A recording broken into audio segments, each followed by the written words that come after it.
குருவே சரணம். நவக்கிரகங்கள் நம்ம ஜாதகத்தில் நீச்சமாக இருந்தால் என்னென்ன நோய்கள் நமக்கு வரும்னு பார்த்துட்ருக்கோம். அதில் வந்து சூரியன், சந்திரன், செவ்வாய் மூணும் பார்த்துட்டோம். இப்போ வந்து புதன் பார்க்க போகிறோம். புதன் என்ன மாதிரியான நோய்களை உண்டாக்கும் நீச்சமாக இருந்தால் அப்படின்னா, கழுத்தில் வந்து நோய்கள் அதிகமாக இருக்க வாய்ப்பு இருக்குது. இந்த தைராய்டு அந்த மாதிரி. ஸோ அவங்களுக்கு வந்து புதன் நீச்சம்னு அர்த்தம்.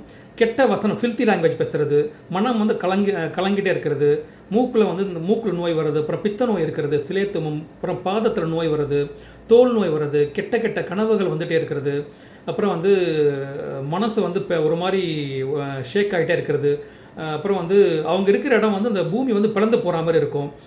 மாடியில் வசிக்கிற அந்த இடம் வந்து பார்த்தா கொஞ்சம் வால்லாம் வந்து ஷேக் ஆகிருக்கும், கிராக் அதிகமாக விட்டுருக்கும். அப்புறம் வந்து அவங்க மூல தேவதையை வந்து கொஞ்சம் அவங்களுக்கு வந்து கெட்ட விஷயங்கள் கொடுக்குற மாதிரி இருக்கும். ஸோ இதெல்லாம் இருந்தால் புதனோட மூல கிரகத்தை மூல வழிபாடு நீங்கள் பண்ணுங்கள். வாழ்த்துக்கள். வாழ்க வளமுடன்.